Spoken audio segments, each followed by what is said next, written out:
သမုပ္ပါအကြောင်းအကျိုးဆက်နွယ်ပုံနေတိုင်းပြောခဲ့တယ်ဟောခဲ့တယ်ယောဂီတွေဆက်ကြည့်ခဲ့ကြတယ်ဒီကနေ့ဆိုရင်ဘယ်နှရက်ရသွားပြီ8ရက်တော့ရသွားပြီဟုတ်ရလားအဲ့တော့ဦးဇင်းတို့ကမှပေါင်းတော်ကောင်းနေဒါဦးဇင်းတို့ယောဂီတို့ရဲ့ဖြစ်စဉ်တွေပါပဲဘသူရဲ့ဖြစ်စဉ်တွေပါလဲဦးဇင်းတို့ယောဂီတို့ရဲ့ဖြစ်စဉ်တွေဦးဇင်းတို့ယောဂီတို့တွေမဟုတ်ဘူးတန်ត្រာလဲနေတဲ့ပုဂ္ဂိုလ်တွေအားလုံးရဲ့ဖြစ်စဉ်တွေပဲဘသူရဲ့ဖြစ်စဉ်တွေပါလဲ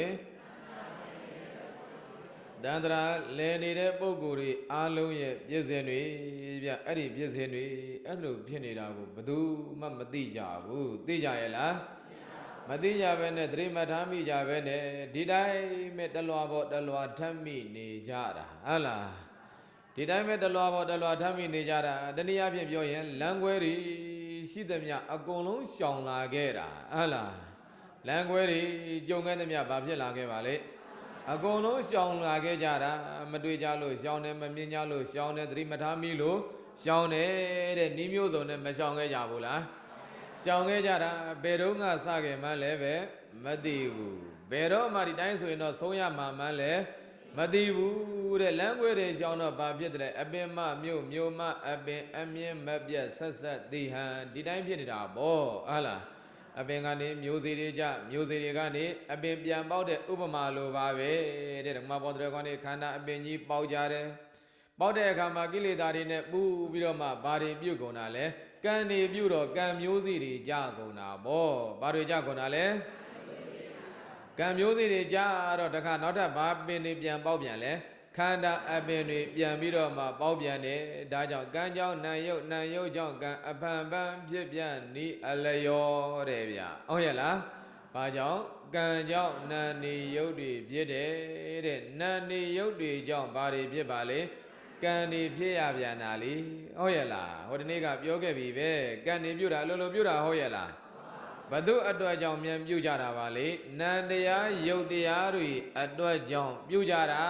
ဗျအဲ့ဒါကြောင့်နံရုပ်ကြောင့်ကံလို့ဒီလိုပြောတာဟုတ်ရဲ့လား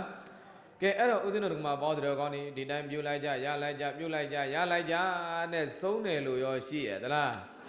မရှိဘဲနဲ့လာခဲ့ကြတာဖယားအဆူဆူမရေမတွက်နိုင်အောင်လွဲခဲ့ကြပြီးပြီဟုတ်လားဖယားအဆူဆူမရေမတွက်နိုင်အောင်ဘာဖြစ်ကြပြီးပြီလဲလွဲခဲ့ကြပြီးပြီ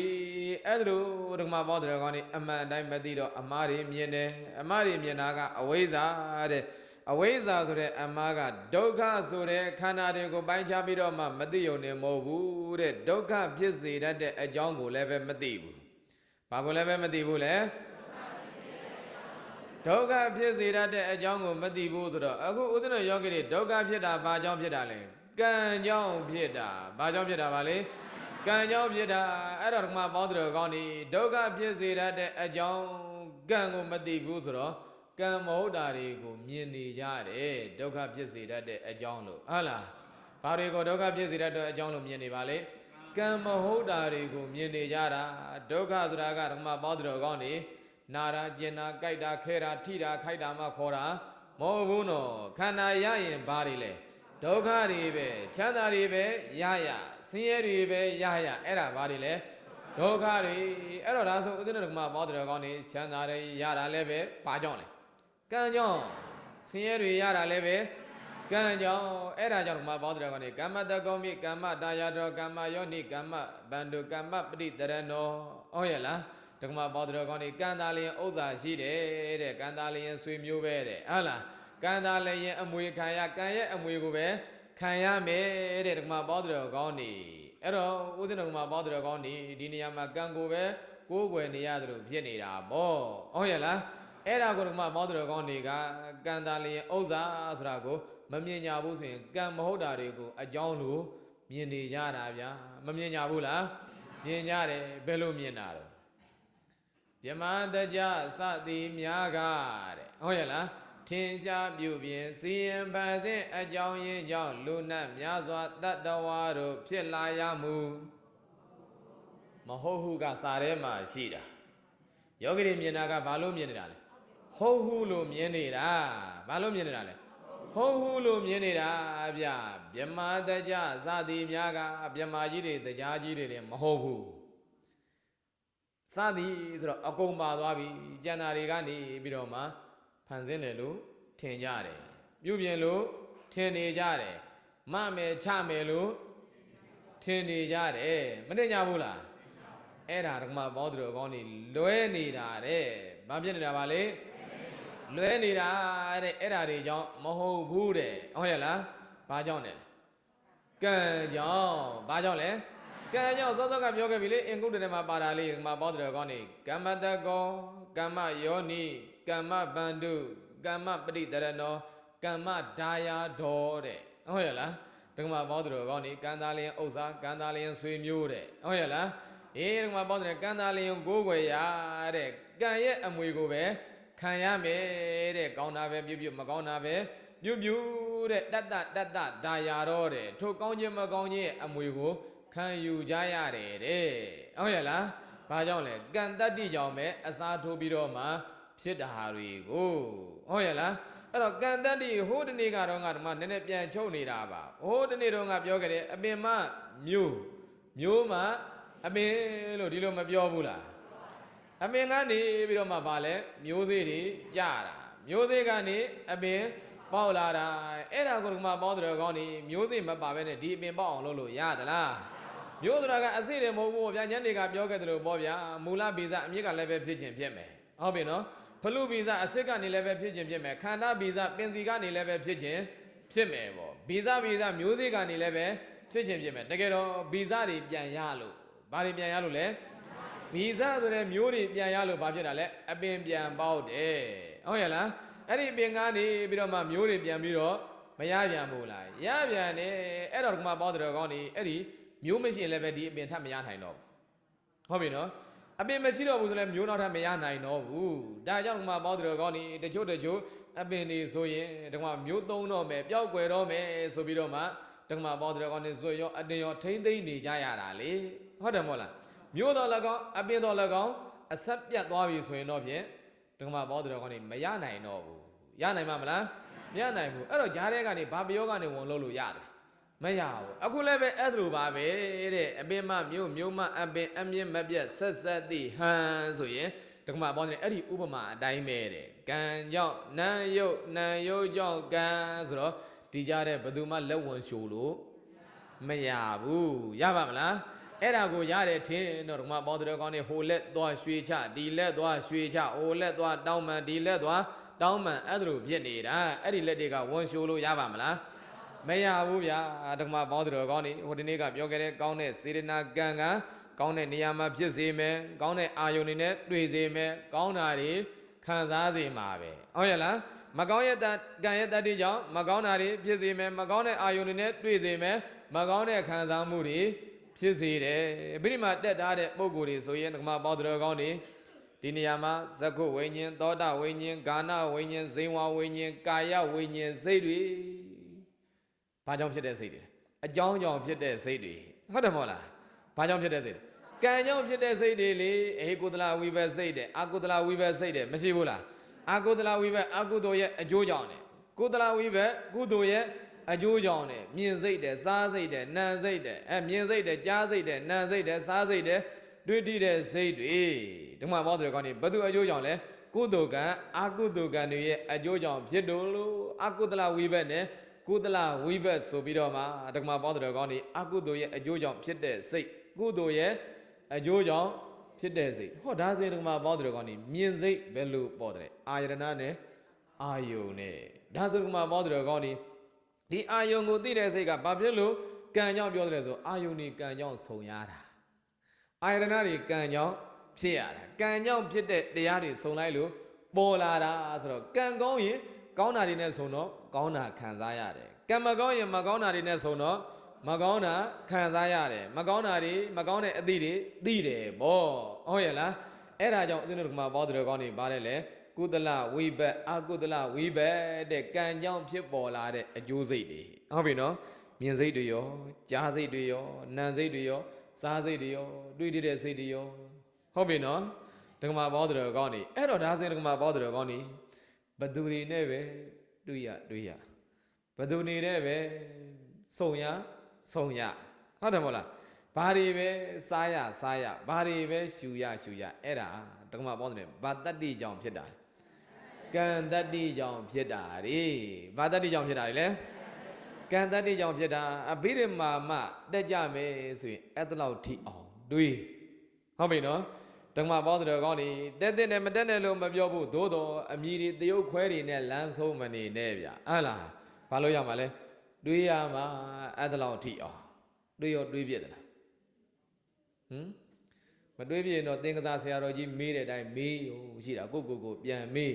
ဟုတ်တယ်မဟုတ်လားယောဂီအောင်နေသိပါတယ်ပြောမှုပါတယ်ဘာလို့လဲသင်္ကသာဆရာတော်ကြီးအပြိဓမ္မာခြားတာတဲ့ခြားတော့အဲ့ဒီဒီမှာပေါတော်ကောင်းနေအကုသလဝိဘတ်စိတ်ကုသလဝိဘတ်စိတ်ရောက်ပြီလေဟုတ်တယ်မဟုတ်လားအကုသိုလ်ရဲ့မြင်စိတ်လဲကုသိုလ်အကုသိုလ်ကြောင့်ကြားစိတ်လဲကုသိုလ်အကုသိုလ်ကြောင့်နာမ်စိတ်လဲပဲကုသိုလ်အကုသိုလ်ကြောင့်စားစိတ်လဲပဲကုသိုလ်အကုသိုလ်ကြောင့်ဟုတ်ပြီနော်ကုသိုလ်ကြောင့်ဆိုရင်ကောင်းတာမြင်ရမယ်ကောင်းတာကြားရမယ်ကောင်းတာနားရမယ်ကောင်းတာစားရမယ်ဟုတ်ပြီနော်အကုသိုလ်ကြောင့်ဆိုရင်ကောင်းတဲ့မြင်စရာတွေနဲ့တွေ့မယ်ကောင်းတဲ့ကြားစရာတွေနဲ့တွေ့မယ်ကောင်းတဲ့နားစရာတွေနဲ့တွေ့မယ်ကောင်းတဲ့စားစရာတွေနဲ့တွေ့မှာအဲ့ဒီထီအောင်တွေ့ဟုတ်ပြီနော်အဲ့ဒါကိုပို့ပြီးတော့မှသဘောပေါက်စေခြင်းလို့သင်္ကသာဆရာတော်ကြီးကသူ့စီလာတဲ့တကားကိုဒကမပေါင်းတော်ကောင်းနေအိမ်ပြန်သွားရင်တဲ့ချက်ထားတဲ့ထမင်းကငန်းနေတယ်ဟင်းနေငန်းနေတယ်တဲ့မင်းဘသူအပြစ်တင်မှာတော့နဲ့ဘသူချက်တာဘသူချက်တာတော့သူဇနီးချက်တာသူအိမ်ရှင်မချက်ထားတာဗောဟုတ်လားဟင်းကငန်းနေဘသူအပြစ်တင်မှာဆိုတပည့်တော်အိမ်ရှင်မအပြစ်တင်မှာတဲ့ဟုတ်ရဲ့လားဘသူအပြစ်တင်မှာလဲအိမ်ရှင်မပြစ်တယ်မှာတကမင်းတော်တော်လျှော့တယ်လေတော်တော်လျှော့တာပဲတဲ့ဟုတ်ပြီနော်ဓမ္မကြီးတွေဘက်ကကာဘာရောက်အောင်ဟောပေးနေဟုတ်ပြီနော်အဲ့တော့ဗာလဲစားစိတ်လေဓမ္မပေါင်းတော်ကောင်းနေအဲ့ဒီငန်တာတွေချိုးတာတွေချင်တာတွေနဲ့သွားဆုံရတာကိုကကံနဲ့ဆိုင်နေတယ်ဘာနဲ့ဆိုင်နေတာလဲ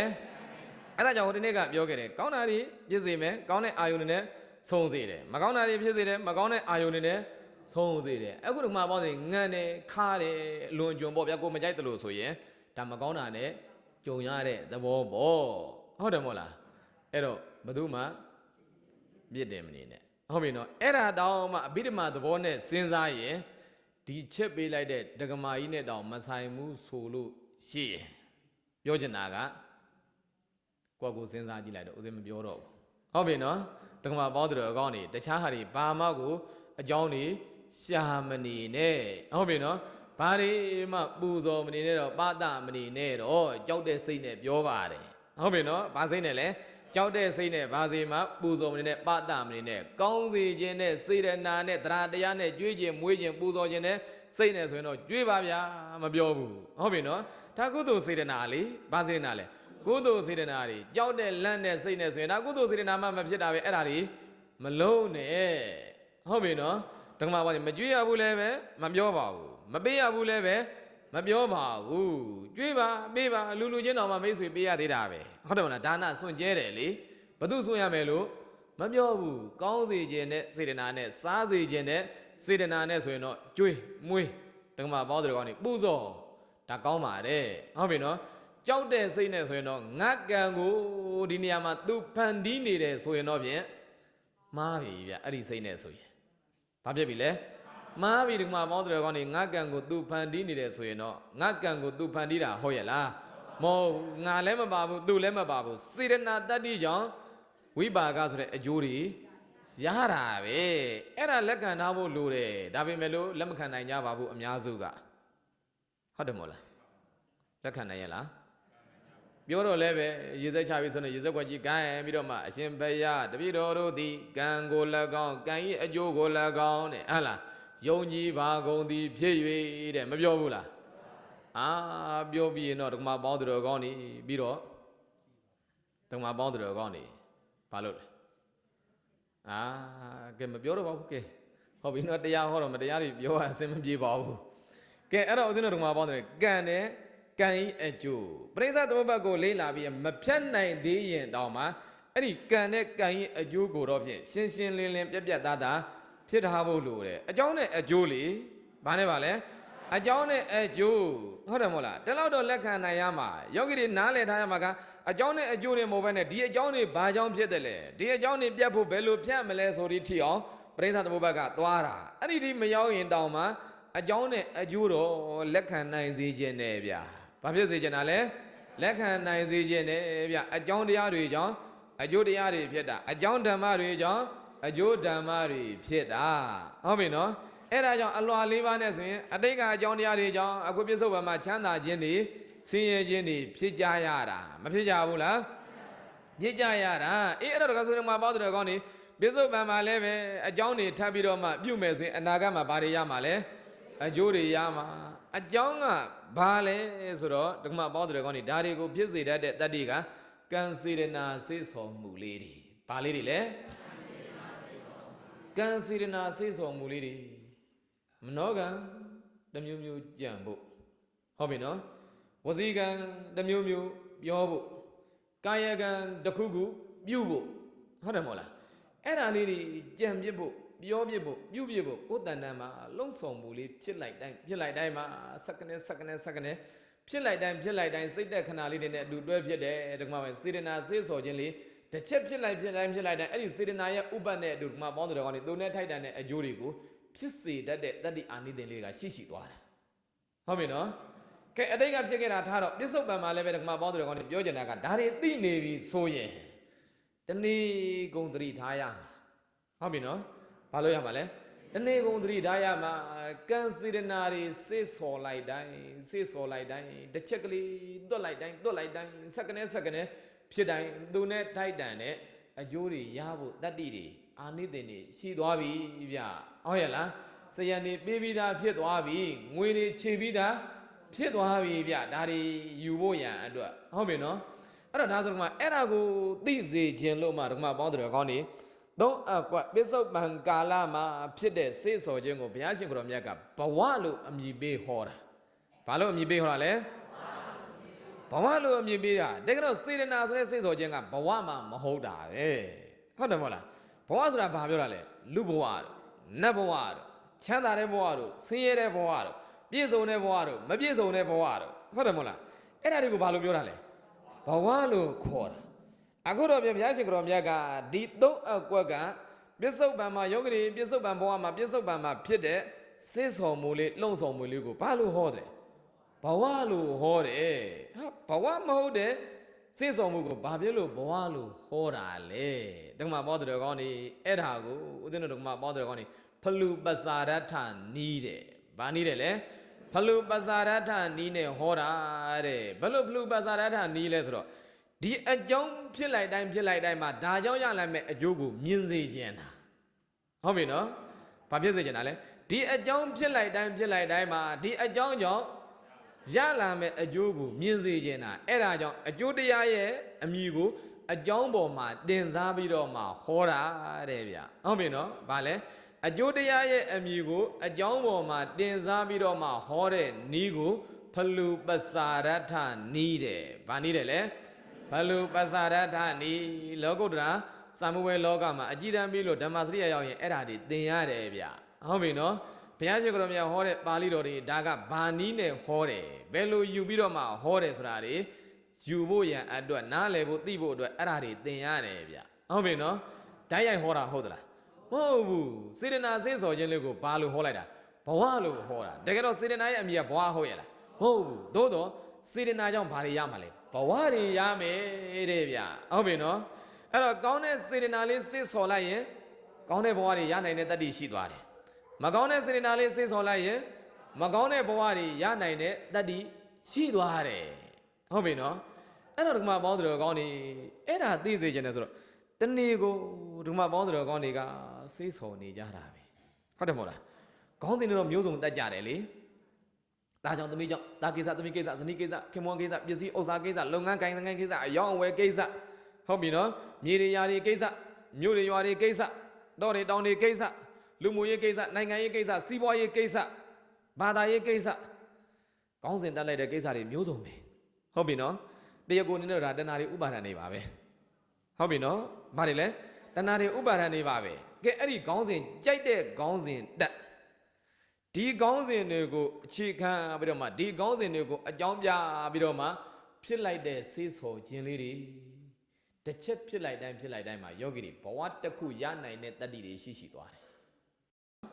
တစ်ချက်ဖြစ်လိုက်တိုင်းမှာဘ ဝအတ္တတကူရနိုင်တဲ့တတ္တိတွေရှိသွားတာယုတ်ဓမ္မနန္ဒမာလေးဖြစ်စေတတ်တဲ့တတ္တိရှိတာကိုဟုတ်ပြီနော်ဒီဘဝစုတည်ပြီးလို့ပရိသတ်တွေကအကျိုးပေးခွင့်ရသွားရင်သူဘဝအတ္တတကူစလိုက်ပြီလေဟုတ်တယ်မဟုတ်လားအဲ့တော့ဒါဆိုရင်ဓမ္မပေါင်းတော်ကောင်းနေတနေ့ကိုစေးစော်လိုက်တိုင်းစေးစော်လိုက်တိုင်းဘဝအတ္တတွေလုံမိနေတာကိုသတိထားမိစေချင်တာဟုတ်ပြီနော်ဘာဖြစ်စေချင်တာသတိဘဝအတ္တတွေလုံနေတာကိုသတိထားမိစေချင်တာအဲ့တော့သတိမထားမိတော့ဘာဖြစ်လဲဓမ္မပေါင်းတော်ကောင်းနေဘဝပြတ်ရပါလို့ဤတန္တရာကနေလွတ်ရပါလို့ဤဆူတောင်းရင်းနဲ့တနေ့ကိုဘာတွေလုံတာလဲဘဝအတ္တတွေလုံနေကြတာဟုတ်တယ်မဟုတ်လားဘာတွေလုံနေကြလဲဘဝအတ္တရနိုင်တဲ့တတ္တိတွေလုံနေကြတာဘဝအတ္တတွေမွေးထုတ်နေကြတာဘဝအတ္တတွေတည်ဆောက်နေကြတာဟုတ်တယ်မဟုတ်လားကဲအဲ့ဒီစေးစော်ခြင်းကဘဝအတ္တတည်ဆောက်တယ်ဆိုရင်ဘယ်လိုပုံစံနဲ့တည်ဆောက်မှာလဲဟုတ်ပြီနော်ငါးရတိုက်အိမ်ကြီးတည်ဆောက်မှာလား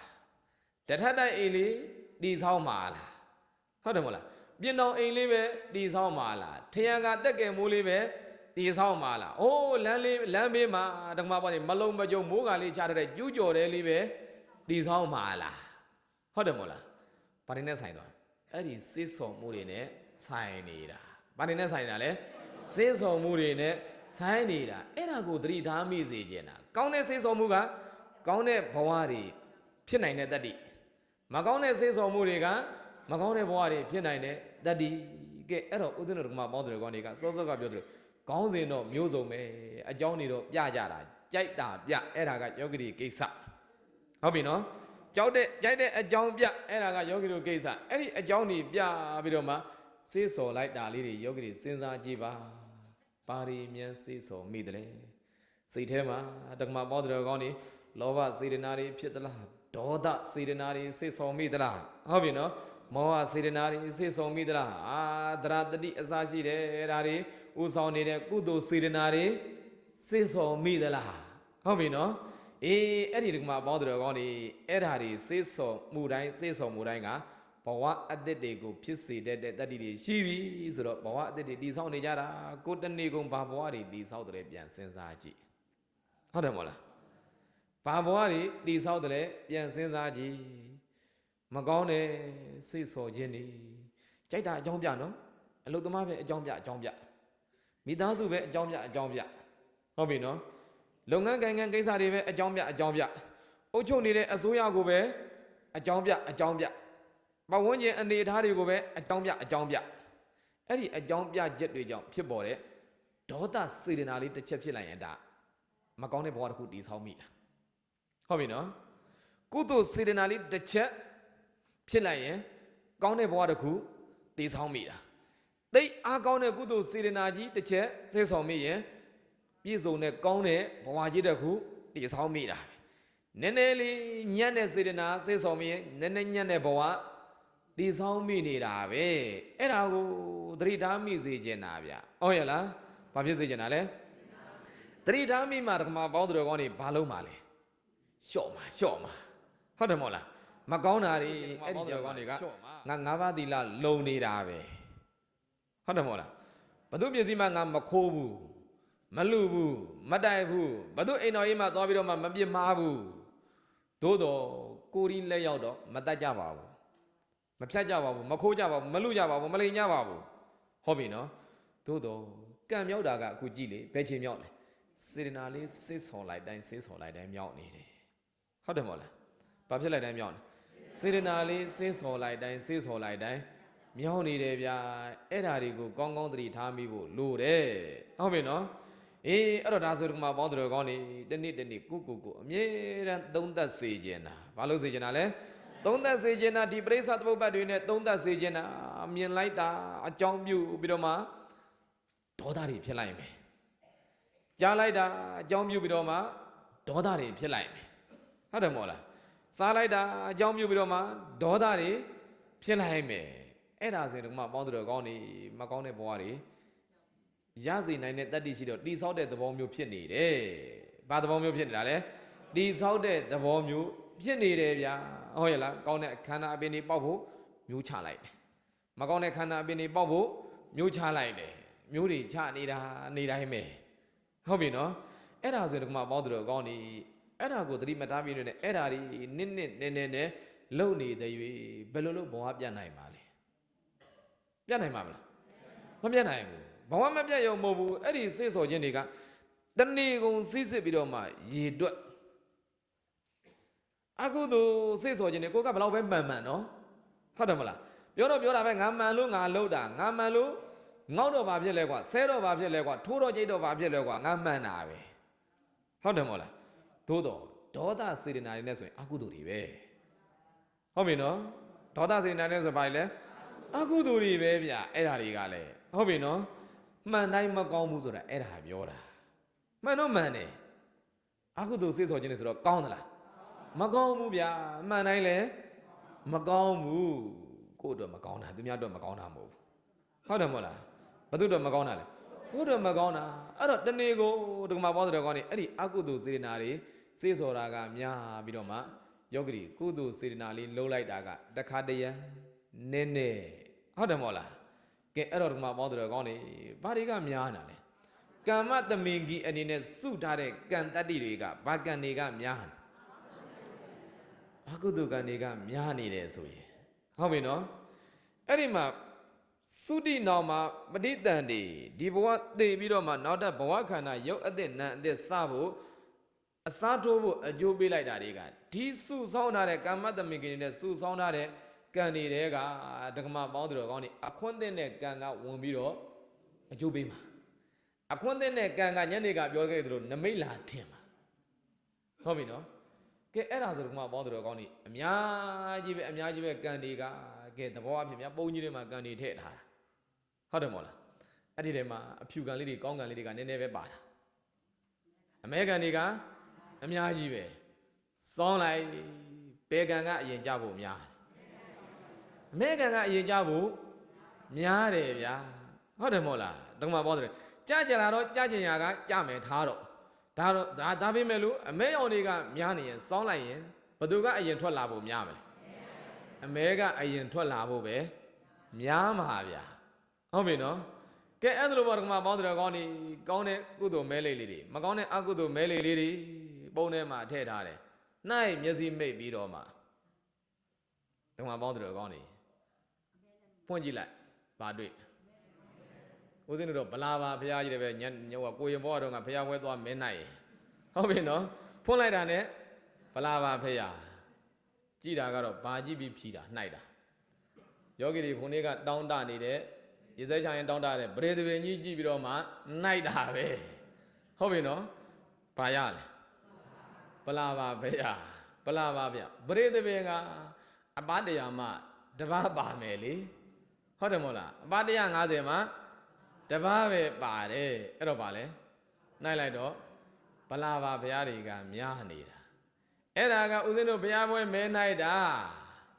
ယောဂီတွေကံမဲကဗလာလောက်တယ်မဟုတ်ဘူးဖွင့်လိုက်တာနဲ့ဘယ်ပါဘုရားဟုတ်တယ်မလားဘာဖြစ်မှာလဲ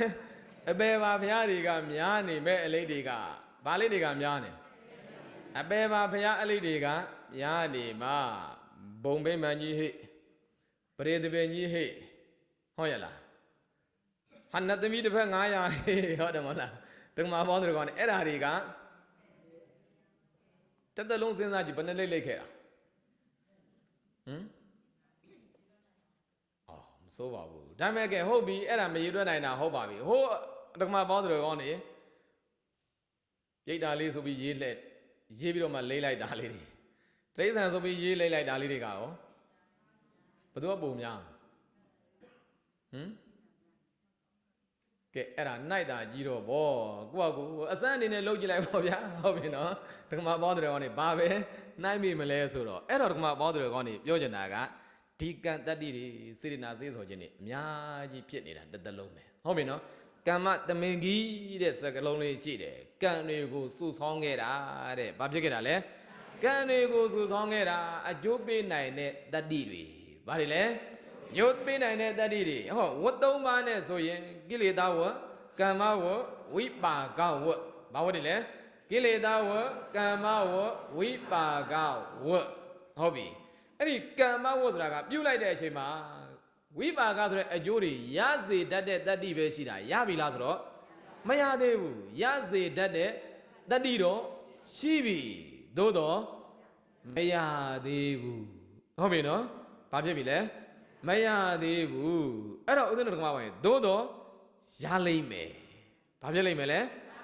ရလိမ့်မယ်ဗျရနိုင်တဲ့တတ်တည်ရှိတော့အချိန်နဲ့ဘာဖြစ်မှာလဲရမှာပဲအဲ့တော့ရပြီဆိုမှဝိပါကလို့ခေါ်တာဘာလို့ခေါ်တာလဲဝိပါကလို့ခေါ်တာဟိုးတနေ့တုန်းကဓမ္မပေါင်းတော်ကောင်းနေဝတ်သုံးပါးကိုဟောတော့ဝိပါကကိုအထိပ္ပယ်ပြန်တော့တာမန်လေးပဲကံတတ္တိကြောင့်ရလာတဲ့အကျိုးတရားလို့ဘာသာမပြန်ခဲ့ဘူးလားပြန်ခဲ့တယ်ကိလေသာကတော့တတ္တဝါတွေကိုပူပန်စေတတ်တဲ့တရားကမ္မကတော့ဝိပါကဆိုတဲ့အကျိုးတရားတွေကိုဖြစ်စေတတ်တဲ့တတ္တိအာနိသင်ရှိတဲ့တရားဟုတ်ပြီနော်ဝိပါကဆိုတာကအဲ့ဒီတတ္တိကြောင့်ရရှိတဲ့အကျိုးတရားလို့ပြောတာဘာလို့ပြောတာလဲရရှိတဲ့အကျိုးတရားဒါဆိုတော့မှပေါင်းတော်ကောင်းနေမဖြစ်သေးတာတွေကိုဝိပါကလို့ပြောလို့မရသေးဘူးဟုတ်ပြီနော်ခုဖြစ်ပြီဆိုရင်တော့ဝိပါကရလာပြီပေါ့ဘာဖြစ်လာပြီလဲရလာပြီဘာကြောင့်ရလာလဲအတိတ်ကပြုခဲ့တဲ့ကံရဲ့တတ္တိကြောင့်ရလာတာဟုတ်ပြီနော်အဲ့ဒါလိုပဲရှိပြီးသားကံတတ္တိတွေကြောင့်လည်းပဲဝိပါကမဖြစ်သေးတာတွေအကျိုးမဖြစ်သေးတာတွေရှိတယ်သို့တော့ဖြစ်နိုင်တဲ့အကျိုးတွေရလာနိုင်တဲ့တတ္တိတော့ကံမာတဲ့ကရှိသွားပြီတတ္တိပဲရှိတာဖြစ်ပြီလားမဖြစ်သေးဘူးအေးတကယ်ဖြစ်ပြီဆိုမှဝိပါကတဲ့အဲ့ဒါကြောင့်ဒီမှာပေါတော်ကောင်းနေဝိပါကတဲ့မှတ်တယ်လေဝိရဲ့ပါကရဲ့စကလုံးနှစ်ရက်ဗျဟုတ်ပြီနော်စကလုံးမနှစ်ရက်လဲနှစ်ရက်ပါကဆိုတာကဒီမှာပေါတော်ကောင်းနေပစဆိုတဲ့စကလုံးကနေလာတာဟုတ်ပြီနော်ဒီမှာပေါတော်ကောင်းနေကြက်ချင်းလို့အဓိပ္ပာယ်ထွက်တယ်ဘာလို့လဲပဲထွက်တာလဲတိုက်ရိုက်ဆိုရင်ကြက်ချင်းလို့အဓိပ္ပာယ်ထွက်တယ်ရင့်တာတွေကြက်တာတွေဟုတ်ရဲ့လားအဲ့ဒါကိုဘာလို့ခေါ်တာလဲပစလို့ခေါ်တာဟုတ်ပြီနော်ဘာလို့ခေါ်တာလဲပစလို့ခေါ်တာဓမ္မပေါင်းတော်ကောင်းနေဒီနေရာမှာတမင်ချက်လိုက်စမ်းဆိုရင်ပစဟိချက်လိုက်စမ်းလို့ပြောတာဘာလို့ပြောတာလဲချက်လိုက်စမ်းပစနဲ့ဟုတ်ပြီနော်ချက်တယ်ဆိုရင်ပစတိတယ်ချက်တယ်တဲ့ကဲထားပါတော့ဗျာဓမ္မပေါင်းတော်ကောင်းနေသူကကြက်ချင်းရဲ့အဓိပ္ပာယ်ဟုတ်ပြီနော်တနည်းအားဖြင့်ပြောရင်ယဉ်ချင်းရဲ့အဓိပ္ပာယ်အဲ့တော့ဝိဆိုတာကသူ့ကိုအလေးအနက်ရှိကနေဝိသေသနာကရိယာဝိသေသနာပို့ပေးလိုက်တာဟုတ်ပြီနော်ဝိပစထိထိရောက်ရောက်ကျက်သွားပြီရင့်သွားပြီတနည်းအားဖြင့်ပြောရင်အချိန်ရောက်သွားပြီလို့ဒီလိုပြောတာဟုတ်ပြီနော်အဲ့ဒါကိုဝိပါကကံစေရနာစေးစော်ပြီဆိုရင်တော့အရှိန်တတ္တိပဲရှိသေးတယ်တက္ကမပေါင်းတယ်ကုသိုလ်ကံရဲ့တတ္တိကကောင်းတာဖြစ်စေတတ်တဲ့တတ္တိအာနိသင်ပဲရှိတာအကုသိုလ်ကံကမကောင်းတာဖြစ်စေတတ်တဲ့တတ္တိအာနိသင်ပဲရှိတာကောင်းတာကြီးရပြီလားမရသေးဘူးမကောင်းတာကြီးရပြီလားမရသေးဘူးအဲ့ဒါဆိုရင်ဝိပါကမဖြစ်သေးဘူးဖြစ်ပြီလားမဖြစ်သေးဘူးဟောဒါဆိုရင်ဒီမှာပေါင်းတော်ကောင်းနေစဉ်းစားစရာရှိနေတာကကံစေရနာတွေစေးစော်ပြီးတော့မှအကျိုးပေးနိုင်တဲ့တတ္တိတွေရှိပြီဆိုတော့ဓမ္မပေါင်းတော်ကောင်းနေ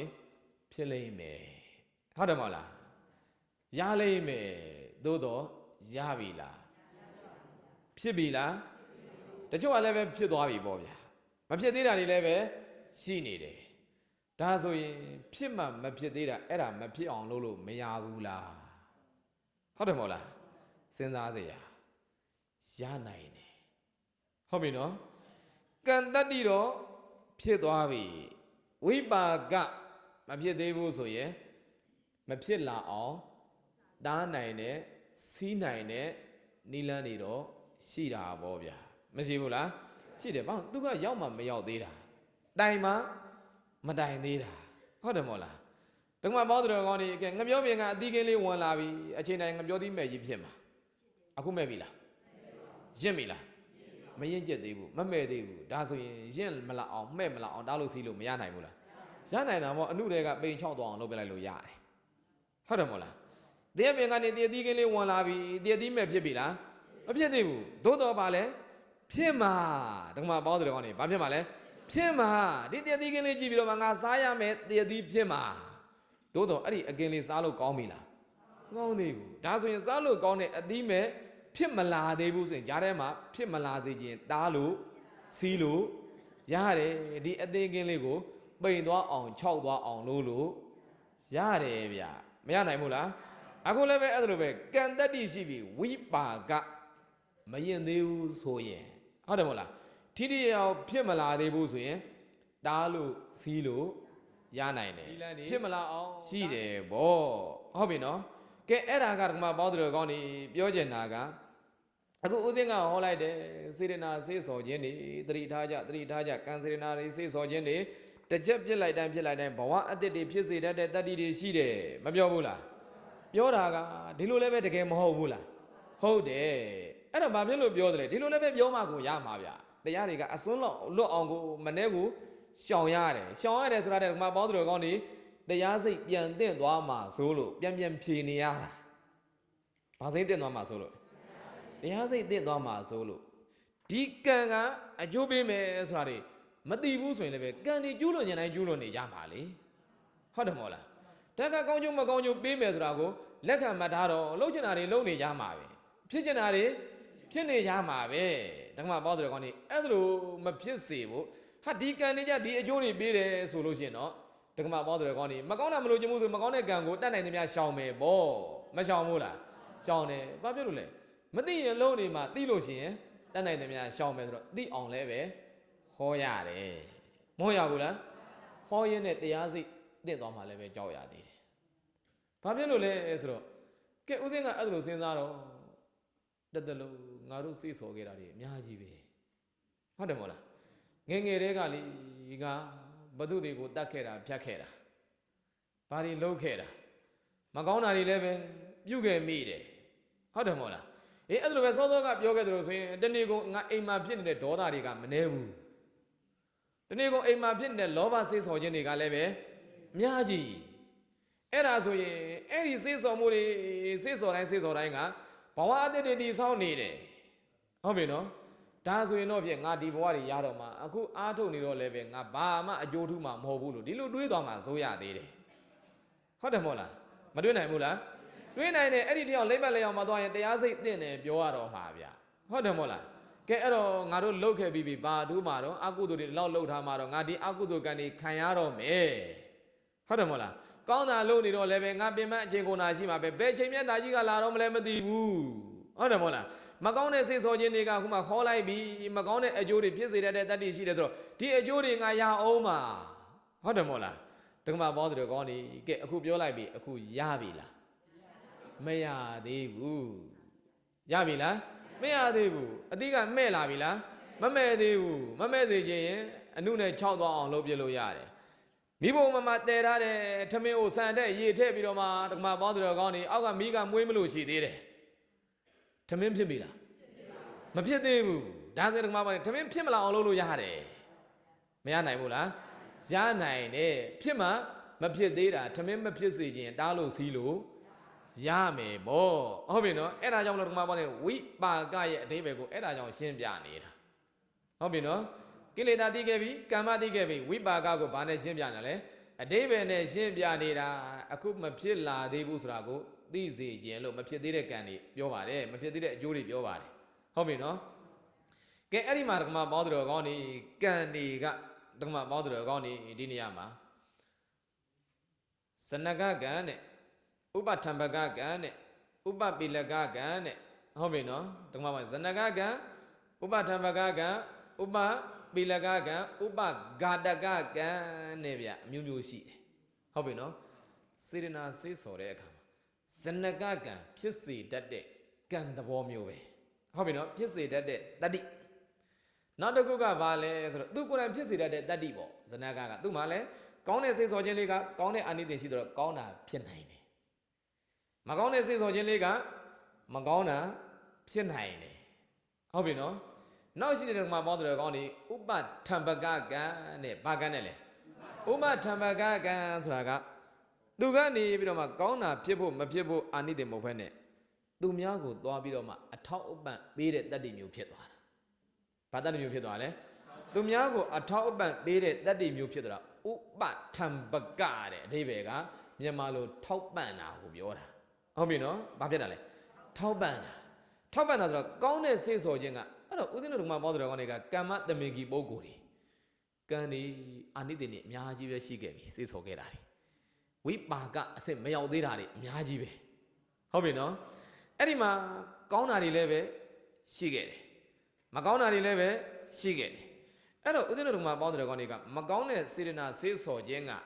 အဲ့ဒီဥပထမကအလုံးလုံးမယ်ဆိုလို့ရှိရင်လောက်ခွင့်ရသွားမယ်ဆိုရင်အတိတ်ကစုဆောင်းခဲ့တဲ့အာနိသင်တွေတဲကဓမ္မပေါင်းတော်ကောင်းနေမကောင်းတာကိုကောင်းတဲ့စေဆော်ခြင်းကဥပထမကအလုံးလုံးမယ်ဆိုရင်မကောင်းတဲ့ကံတွေကိုမျက်မျက်အကျိုးပေးဖို့ရအတွက်အထောက်ပံ့ဖြစ်သွားတယ်ဟုတ်ပြီနော်အကျိုးမပေးသေးဘူးမကောင်းကနေသို့တော့ဒီမကောင်းမှုကြောင့်သူကနေအထောက်ပံ့ပေးလိုက်တော့မကောင်းတဲ့တွေကမျက်မျက်ဆန်ဆန်အကျိုးပေးသွားမယ်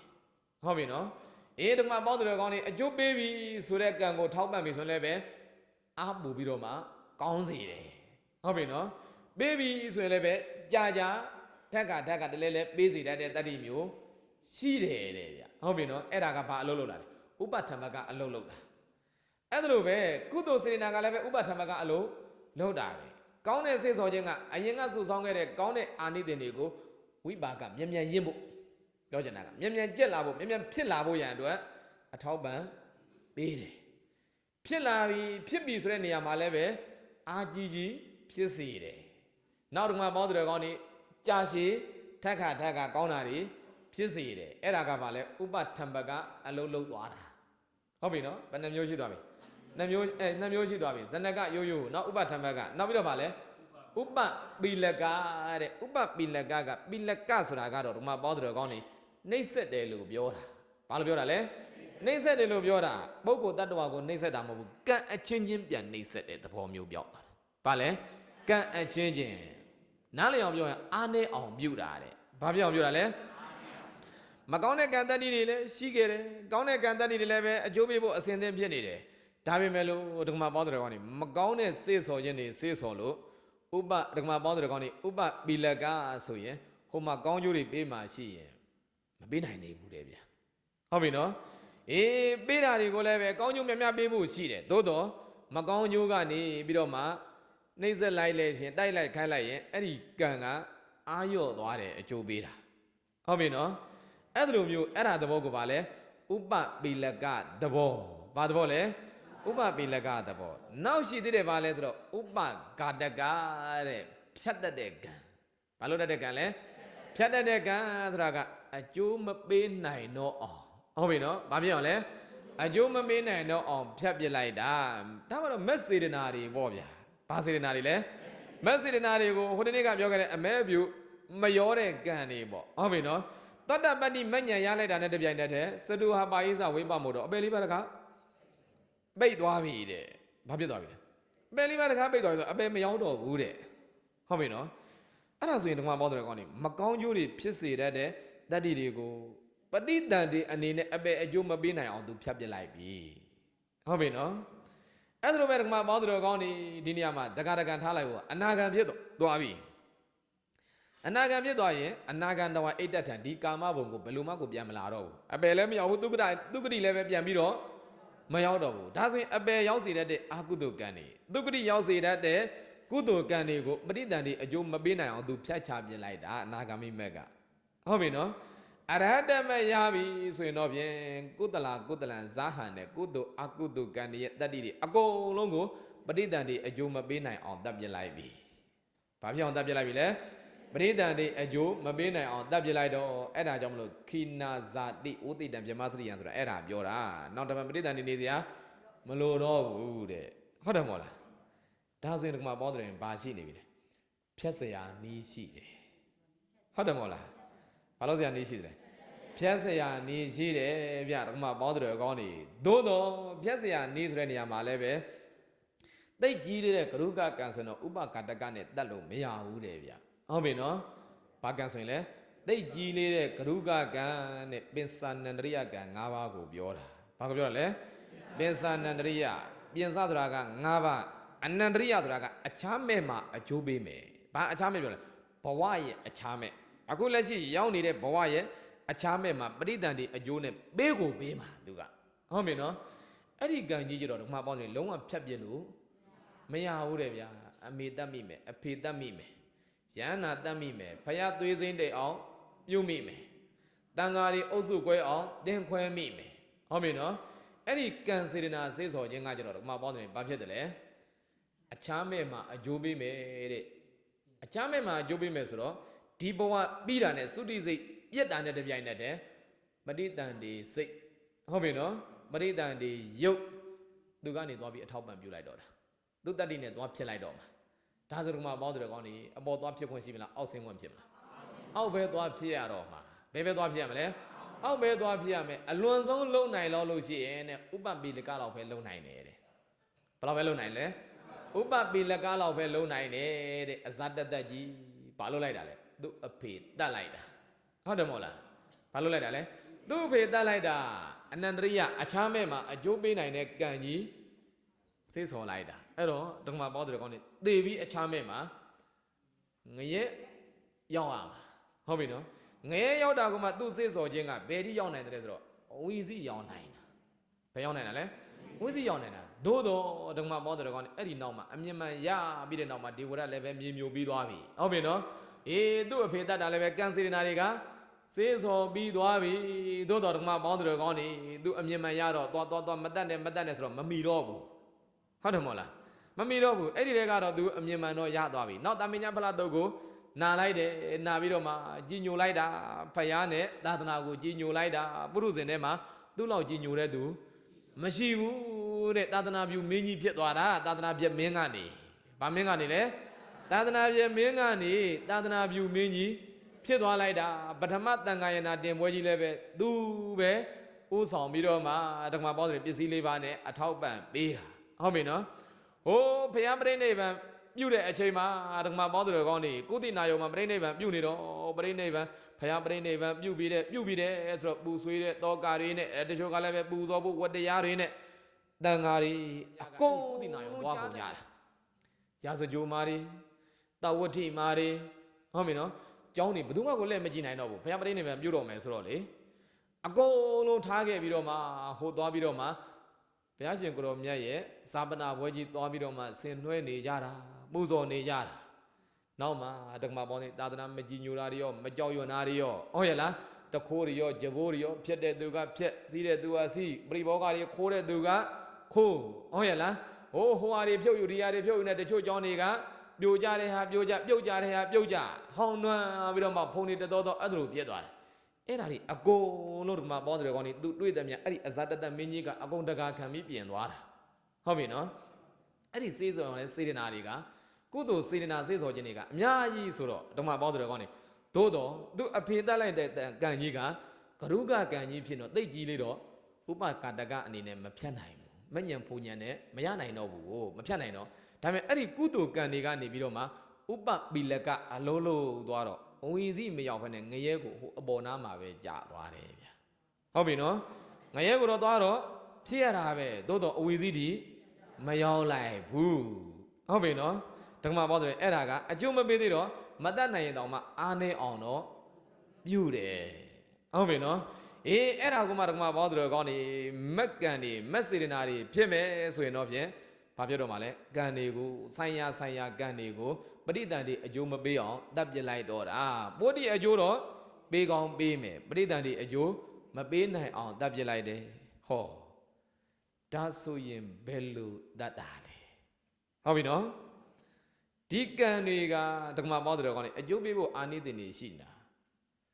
အရှင်များတို့ပဲပြောတယ်လေကောင်းတဲ့တတ္တိကကောင်းကျိုးပေးနိုင်တယ်ဆိုမကောင်းတဲ့တတ္တိကမကောင်းကျိုးတွေပေးနိုင်တယ်ဆို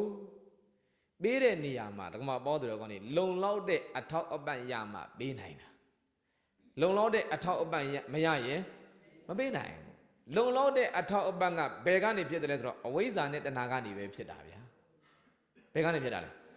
အဝိဇ္ဇာနဲ့တဏှာကနေဖြစ်တာတဲ့ကမ္မတမင်ကြီးအနေနဲ့ကံတတ္တိတွေကရှိနေတယ်အဝိဇ္ဇာနဲ့တဏှာမရှိရင်အဲ့ဒီကံတတ္တိတွေကပရိသန္တိအကျိုးအနေနဲ့ပေးနိုင်ဘူးပေးနိုင်ရလားမပေးနိုင်ဘူးအခုနကပြောခဲ့ပြီသောတာပန်လေဓမ္မပေါင်းတော်ကောင်းနေဒီနေရာမှာတရားသုံးမျိုးကိုပယ်လိုက်ပြီတဲ့ပယ်လိုက်တော့လည်းပဲယရတိကိဉ္စိယတိအဋ္ဌိကိဉ္စိတခြားကိလေသာတွေလည်းပဲရှိသေးတာပဲမရှိဘူးလားကံတွေလည်းပဲရှိတယ်သို့တော်စတုဟာပါယိသဝိပမုတ်တော့တဲ့အပယ်လေးပါးတကားပိတ်သွားပြီအပယ်ကနေလွတ်သွားပြီတဲ့သူ သူသောတာပန်မဖြစ်ခင်တုန်းကလေအကုသိုလ်ကနေရှိခဲ့တာပေါ့မရှိခဲ့ဘူးလားတခိုးကြီးကနေလည်းပဲသောတာပန်ဖြစ်ခြင်းဖြစ်လာမှာဓမြကြီးကလည်းပဲသောတာပန်ဖြစ်ခြင်းဖြစ်လာမှာပဲမရင်းကောင်ကြီးကလည်းသောတာပန်ဖြစ်ခြင်းဖြစ်လာမှာပဲသို့တော့အဲ့ဒီစေးဆောင်မှုတွေဒါမှအဲ့ဒါတော့မစိုးပဲနဲ့ဒေါသတွေအိမ်မာနေရနဲ့အလုပ်ထဲမှာနေရနဲ့ဖြစ်နေကြမယ်လောဘတွေအိမ်မာနေရနဲ့အလုပ်ထဲမှာဖြစ်စေတနာကံတွေစေးစော်ထားတယ်ဟုတ်ပြီနော်အေးအဲ့ဒီမှာတော့မှပေါင်းသူတော်ကောင်းနေသောတာပတ္တိမသောတာပတ္တိဖို့မြန်ရတော့သောတာပတ္တိမညံရသည်နဲ့တပြိုင်နဲ့တဲ့အပေတကားပိတ်သွားပြီဆိုတော့တော့မှပေါင်းနေအဝိဇ္ဇာတဏအားနေသွားပြီဘာဖြစ်သွားပြီလဲအဝိဇ္ဇာတဏအားနေသွားပြီအဝိဇ္ဇာဆိုတာကအမှန်အတိုင်းမသိနိုင်ခြင်းသဘောဟုတ်တယ်မို့လားကဲအဲ့တော့ဦးဇင်းတို့ဓမ္မပေါင်းသူတော်ကောင်းနေသူဘာလဲဆိုတော့ဓမ္မပေါင်းသူတော်ကောင်းနေသူသိသွားပြီလေခန္ဓာတွေကိုငါမုံမှန်းတော့သူသိသွားပြီဟုတ်တယ်မို့လားလုံးဝမကောင်းဘူးလို့မသိသေးတာပဲရှိတာရုပ်တွေဝေဒနာတွေသင်ညာတွေသင်္ခါရတွေဝိညာဉ်တွေကိုတော့ငါမုံမှန်းတော့သူသိသွားပြီငါမုံမှန်းသိသွားလို့တက္ကာယဒိဋ္ဌိပြုတ်သွားတာလေဟုတ်တယ်မို့လားသို့တော့လုံးဝမကောင်းမှန်းတော့မသိသေးဘူးနည်းနည်းကောင်းတယ်ထင်သေးတယ်ဒါကြောင့်ကာမတဏ္ဍာတွေဘောဟတဏ္ဍာတွေရှိနေသေးတာတောင်းတနေသေးတာဟုတ်တယ်မို့လားအေးအဲ့တော့ဒါဆိုရင်ဘာဖြစ်လဲပြောချင်တာကအဝိဇ္ဇာပါသွားပြီအားနေသွားပြီအားနေသွားတော့တဏှာလည်းပဲအားနေသွားပြီအဲ့တော့ဒီမှာပေါ့တယ်သူစုဆောင်းခဲ့တဲ့ကံတွေထဲမှာအကုသိုလ်ကံတွေကပဋိသန္ဓေနိုင်တော့ပေးနိုင်လောက်တဲ့အထောက်ပံ့ဒီကံတွေမှာမရှိတော့ဘူးဟုတ်ပြီနော်ဒါဆိုရင်ပဝတ္တိအနေနဲ့တော့ဒီယုတ်နံဖြစ်စဉ်ကြီးမှာဒီဘဝဖြစ်စဉ်ကြီးတွေမှာမကောင်းတာတွေဝင်ပြီးအကျိုးပေးခြင်းပေးနိုင်တယ်အခွင့်သိရင်ဟုတ်ပြီနော်အကုသိုလ်ကံတွေကြောင့်ဒီဘဝမှာတော့ပေးနိုင်သေးတယ်အေးနောက်ဘဝတွေမှာလည်းပဲဒီမှာပိုင်းသုခတိဘဝတွေ9ကြိမ်လောက်လည်နေတဲ့အချိန်မှာလည်းပဲပိုးတိအကျိုးတော့ပေးနိုင်တယ်သို့တော့ပဋိသန္ဓေအနေနဲ့တော့အကုသိုလ်တွေကအကျိုးမပေးနိုင်တော့ဘူးအထောက်ပံ့ပေးတဲ့အဝိဇ္ဇာတဏအားနေသွားပြီနောက်ထပ်ပြီးတော့မှတဂါရကံဖြစ်တော့ပိုးအားနေသွားတော့ဒီလူဘုံကိုတစ်ကြိမ်ပဲလာတော့မယ်တဲ့ဟုတ်ပြီနော်လူပြည်ဘူးဖြစ်ဖို့ရန်အတွက်တစ်ကြိမ်လောက်ပဲအခွင့်အရေးရတော့မယ်သူအားရှိတော့မယ်အနာဂံဖြစ်သွားပြီဆိုရင်အနာဂံမိမဲ့နဲ့ပယ်လိုက်ပြီနောက်ထပ်ကိုဘာတွေပါထပ်ပယ်လိုက်တဲ့ကာမရာကပယ်လိုက်ပြီပဋိကပယ်လိုက်ပြီဒီမှာပေါတော်ကောင်းနေဒီရုပ်တွေနာမ်တွေကိုဒီမှာပေါတော်ကောင်းနေငါမဟုတ်မှသိုံနေမဟုတ်တော့ဘူးအစင်းအတန်အနတ်အရသာအတွေ့အထိဆိုတဲ့ငါမျိုးကတတ်မှတ်เสียလုံးဝမဟုတ်ပါလားလို့သူသိသွားပြီဗျာဟုတ်ပြီနော်သိတော့အဲ့ဓာတွေကိုမတတ်မှတ်တော့ဘူးမတတ်မှတ်တော့ဓာတွေရဲ့ဖြစ်ချင်းပြချင်းအကြောင်းပြုပြီးတော့လည်းပဲဒေါသတွေလည်းမဖြစ်တော့ဘူးဒါကြောင့်ဘာလဲကာမရာဂနဲ့ပဋိကကိုလည်းသူအကျွမ်းမဲ့ပယ်လိုက်ပြီဒါဆိုကမှပေါင်းတော်ကောင်းနေအဝိဇ္ဇာကပိုလို့တောင်အားနေသွားပြီလေဟုတ်တယ်မဟုတ်လားသောတာပန်တို့ကရုပ်တည်နံနေငါမုံမှန်းသိုံပဲရှိတာအခုကျတော့ဒီအစင်းအတန်အနတ်အရသာအတွေ့အထိတွေကိုတာယာဝဲမဟုတ်မှန်းမှသိသွားပြီဟုတ်ပြီနော်အဝိဇ္ဇာတော်တော်လေးကိုအားနေသွားတော့ငွေ့ငွေ့ပဲကြံတော့တယ်ဘာလဲယူပဇံအယုပဇံတွေကိုတာယာဝဲလို့အမှားမြင်နေသေးတဲ့အဝိဇ္ဇာလေးပဲကြံတော့တာဟုတ်ပြီနော်အမှန်တိုင်းမသိတဲ့အဝိဇ္ဇာလေးပဲကြံတော့တာနည်းနည်းလေးကြံတာနဲ့ကိုပဲအဝိဇ္ဇာနည်းနည်းလေးကြံရင်နောက်ကတဏှာလေးကလည်းပဲလိုက်သေးတာပဲဒီယူပဇံတွေအယုပဇံတွေကိုတဘောအပြဓမ္မပေါင်းသူတွေကောင်းနေပါလဲသဘောကျသေးတယ်ပေါ့ဗျာတာယာသေးတယ်ပေါ့ဟုတ်ပြီနော်ကဲအဲ့တော့ဓမ္မပေါင်းနေအဝိဇ္ဇာတဏှာနည်းနည်းလေးကြံတော့ဓမ္မပေါင်းသူတွေကောင်းနေသူဒီကာမဘုံကိုဖြစ်နိုင်တဲ့ကံတွေကမရတော့ဘူးအထောက်ပံ့ဘယ်မှာပဲဖြစ်တယ်လဲသုဒ္ဓဝါဒ9ဘုံမှာအနာဂံမြမကြီးတွေသွားပြီးတော့ဖြစ်ရတယ်အဲ့ဒီတိုင်းသိရင်ဟုတ်ပြီနော်အဲ့ဒါကမှအရဟတမအရဟတဖို့ရတဲ့အထိအရဟတမရတဲ့အထိအားထုတ်နိုင်သွားပြီဆိုရင်တော့ဓမ္မပေါင်းသူတွေကောင်းနေအဝိဇ္ဇာလုံးဝပြတ်ထွက်သွားပြီဗျာအနုတ္တိယပါမကြံအောင်ပယ်လိုက်ပြီဒါဆိုရင်တဏှာလည်းပဲလုံးဝမဖြစ်တော့ဘူးဒါဆိုရင်ဓမ္မပေါင်းသူတွေကောင်းနေသူပြုတ်ခဲ့တဲ့ကုသိုလ်အကုသိုလ်ကံတွေကပဋိသန္ဓေအနေနဲ့အကျိုးပေးနိုင်လောက်အောင်အထောက်ပံ့မရှိတော့ဘူးတဲ့ဗျာဟုတ်ရဲ့လားပြောရရင်ဓမ္မပေါင်းတွေကောင်းနေစောနာကပြောတယ်ငါပြောသည်အသီးမဲ့ဖြစ်လာဖို့တည်သည်အသီးမဲ့ဖြစ်လာဖို့ရအတွက်အထောက်ပံ့နေလိုတယ်လေမလိုဘူးလားရေဓာတ်တွေလိုတယ်မြေဩဇာဓာတ်တွေလိုတယ်ဟုတ်တယ်မဟုတ်လားဒီအထောက်ပံ့နေကောင်းနေလို့ရှိရင်အချိန်တိုင်းသူမဲ့လာမှာပဲ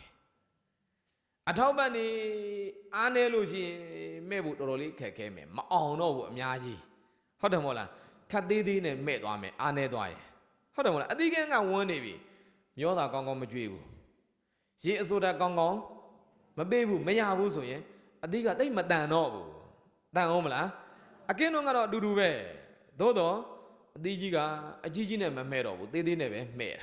ာဟုတ်တယ်မဟုတ်လားလုံးဝကိုဒကမာပေါတော်ကောင်းနေမျောစာအာဟာရတွေရေအာဟာရတွေလုံးဝဖြတ်ပြလိုက်မယ်ဆိုလို့ရှိရင်ဒီအသီးကင်းလေးကဘာဖြစ်သွားလဲညှို့ချောက်သွားတော့တာပဲအသီးမဲ့ကြီးဖြစ်လာပါမလားမဖြစ်လာတော့ဘူးအဲ့ဒီသဘောပဲဒကမာပေါတော်ကောင်းနေဒါဆိုလို့ရှိရင်ဒကမာပေါတော်ကောင်းနေဘယ်သူအရေးကြီးနေတယ်အဝိဇ္ဇာနဲ့တဏှာအရေးကြီးတာပဲဗျာဘာအရေးကြီးတာလဲအဝိဇ္ဇာနဲ့တဏှာအရေးကြီးတာဒီအဝိဇ္ဇာနဲ့တဏှာရှိနေသလားအတိုင်းတာတကူရှိနေသလားအာကြီးသလားနောက်ထပ်ကံတွေဖြစ်စေတတ်တာလည်းပဲသူ့ကြောင့်ဟုတ်ပြီနော်ကံအဟောင်းတွေပရိသတ်တွေအကျိုးပေးတာလည်းပဲဒီအဝိဇ္ဇာတဏှာအထောက်ပံ့ကြောင့်ဒီလိုပြောရမှာဒါကြောင့်ဒီမှာပေါ်တော်ကောင်းနေအရေးကြီးတဲ့မူလတွေဗျအဲ့ဒါအရေးကြီးလို့အလဲမှာမင်းနီကြီးနဲ့အကြီးကြီးပြထားတာ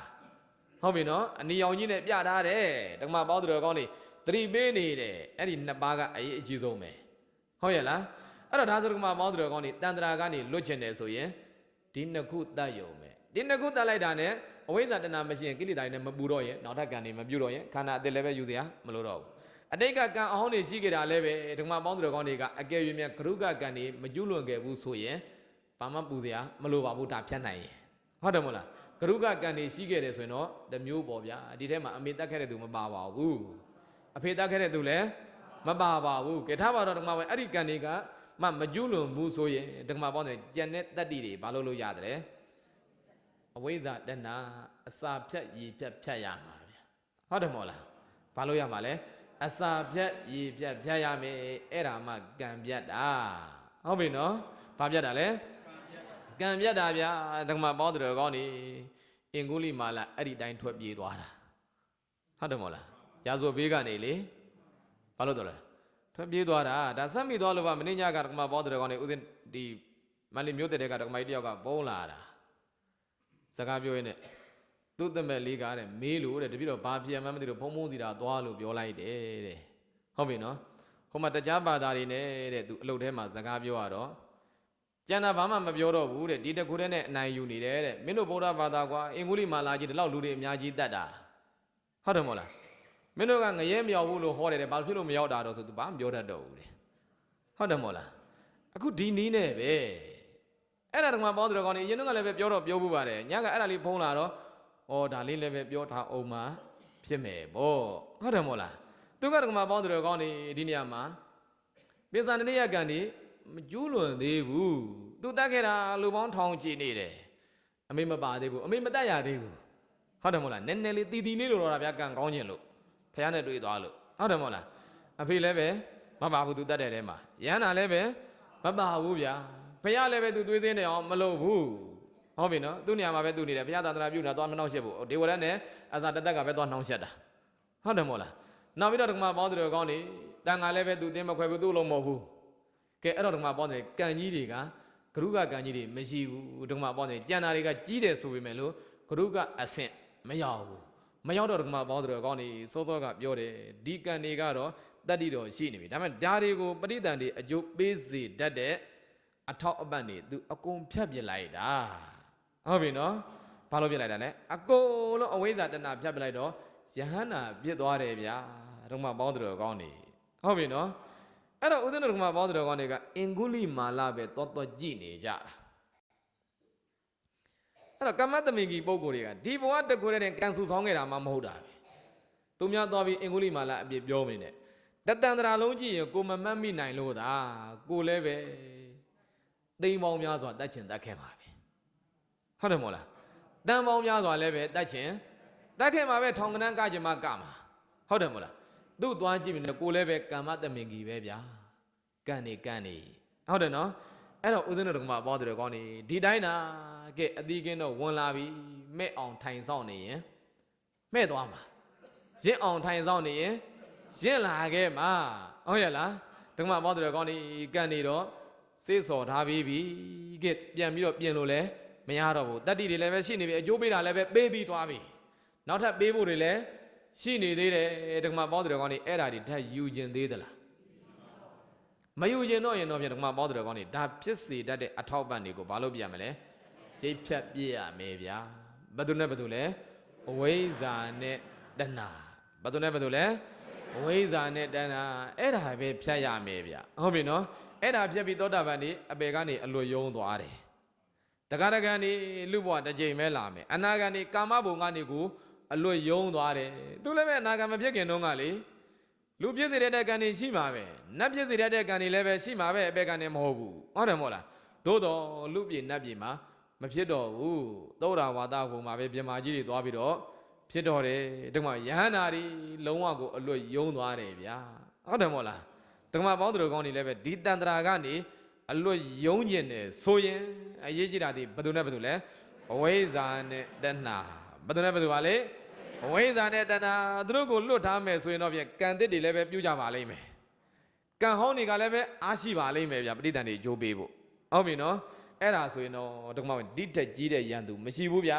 ယောဂီတွေယန္တုကအများကြီးမထင်တဲ့အဝိဇ္ဇာနဲ့တဏှာနှစ်ပါးတည်းပဲဟုတ်ပါလေအဝိဇ္ဇာနဲ့တဏှာသူတို့ကိုဘာလို့ရမှာလဲပယ်နိုင်အောင်ကြိုးစားရမယ်တတ်နိုင်အောင်ကြိုးစားရမယ်အချိန်နေဖြုံးမနေနဲ့မဲ့ကန်လည်းပဲနီးနေပြီရက်ကန်လည်းပဲနီးနေပြီနောက်ဆုံးကြွေကြကန်လည်းပဲနီးနေပြီဗျာဓမ္မဘောတော်ကောင်းနေအခုအချိန်မှာပါလဲဖြတ်ဖို့အရေးကြီးနေပြီဘာလို့ဖို့အရေးကြီးနေပြီလဲကဲဒါဆိုတော့ဖြတ်မယ်ဆိုတော့တဏှာကတောင်းတခြင်းရှင်းရှင်းလေးပါဘာလို့တောင်းတတယ်လဲတောင်းတစရာလို့ထင်လို့တောင်းတစရာလို့ထင်တာဘာလို့လဲအဝိဇ္ဇာဒါဆိုရင်ဓမ္မဘောတော်ကောင်းနေအဝိဇ္ဇာကတောင်းတစရာမဟုတ်တာတွေကိုတောင်းတစရာလို့ထင်နေတာဆိုတော့တောင်းတစရာမဟုတ်မှညံတဲ့သိအောင်သာကြိုးစားဟုတ်တယ်မဟုတ်လားညံတဲ့သိအောင်ကလည်းပဲဘယ်ညံတဲ့သိတဲ့အထိမှာလောကုတ္တရာမညံတဲ့သိမှာညနေကပြောခဲ့တယ်မပြောခဲ့ဘူးလားအေးလောကုတ္တရာမညံကလည်းပဲပေးဆိုပြီးယူလို့မရဘူးအခုဖြစ်ကျင်တယ်ဆိုပြီးတော့လုံးလို့မရဘူးဝိပဿနာဉာဏ်နဲ့လောကုတ္တရာမဉာဏ်ရတဲ့အထိကြိုးစားရမှာဗျဓမ္မပေါင်းတော်ကောင်းနေဟုတ်ရဲ့လားဓမ္မပေါင်းတော်ကောင်းနေအပရပရမနတိကရောတော်တဲ့ကျိန်ဖန်များစွာနှလုံးသွင်းရမှာဘာလို့ရမှာလဲကျိန်ဖန်များစွာနှလုံးသွင်းရမှာတဲ့ဘာဝိတာဘူလီကရာတဲ့ကျိန်ဖန်များစွာပြုလုပ်ရမှာတဲ့ဟုတ်လားဘာလို့ရမှာလဲကျိန်ဖန်များစွာပြုလုပ်ရမှာဘာတွေလဲဝိပဿနာဉာဏ်နေကျိန်ဖန်များစွာပွားများရမယ်ဟုတ်ပြီနော်ကျိန်ဖန်များစွာနှလုံးသွင်းရမယ်ဒီလေဝန်းတဲ့ကိုအခောက်ကောက်အပြန်ပြန်ထွန်နေရက်နေရမှာဟုတ်တယ်မို့လားကြံနေနိုင်တယ်ဘာတွေလဲအကိန်းဓာတ်တွေဘာတွေလဲအကိန်းဓာတ်တွေကိလေသာအကိန်းဓာတ်တွေအနုတ္တယသဘောနဲ့ကြံနေနိုင်တယ်အပေါ်ကထွန်ရင်နဲ့ငါအစိမ်းအောင်လည်းမတွေးတော့ပါဘူးအပင်လည်းပဲမမြင်တော့ပါဘူးဆိုပြီးတော့တက္ကမဘောတော်ကောင်းနေထွန်ဖြုတ်ပြီးပြန်လာမိုးရွာရင်နောက်နေ့အညောက်တွေထွက်လာမှာဟုတ်ပြီနော်အခုလည်းပဲအဲ့ဒါလိုပဲငါတို့ရှုနေပါတယ်ဖြစ်ဖြစ်ဒီမြင်နေပါပြီအပယ်ကနေလွတ်ပါပြီမလုံးနဲ့ညနေကရှင်ဆန္ဒလို့ဖြစ်နေမှာဟုတ်ပြီနော်တက္ကမဘောရင်ထွန်ဖြုတ်ပြီးတော့မှမိုးရွာလိုက်တာနဲ့အပင်တွေပေါက်လာမှာအခုလည်းပဲတက္ကမဘောတွေညံလုံငန်းဖြုတ်ပြီးတော့မှလောဘဖြစ်เสียဒေါသဖြစ်เสียအာယုန်နဲ့တွေ့ရင်လောဘဒေါသပြန်ဖြစ်လာမယ်ဗျာအဲ့ဒီကြမှာတက္ကမဘောတွေကောင်းနေမင်းသွားထွန်လိုက်ပါဆိုတော့မထွန်မှုကမင်းအခင်းကြည့်ပါအောင်ပေါင်းနေတက်နေလိုက်တာဟုတ်တယ်မို့လားအခုလည်းပဲသူများတွေပြောလိုက်မယ်တရားစခန်းတော်သွားဝင်မှပြန်မှလောဘကပူကြီးလာတယ်လို့ပဲဟုတ်တယ်မို့လားဒေါသကပူကြီးလာတယ်လို့ပဲအဲ့ဒါလိုဖြစ်နေအောင်ပဲဟုတ်ရဲ့လားအဲ့တော့ဓမ္မသမားတွေဘာလို့ရမှာလဲကျိန်ဖန်များစွာထွန်နေရမှာရက်နေရမှာပဲဗျတပတ်ပေါ့ရဲ့လားအေးအဲ့ဒါလိုဓမ္မပေါင်းတွေကောင်းနေအကိန်းတက်အောင်းတက်တွေပါ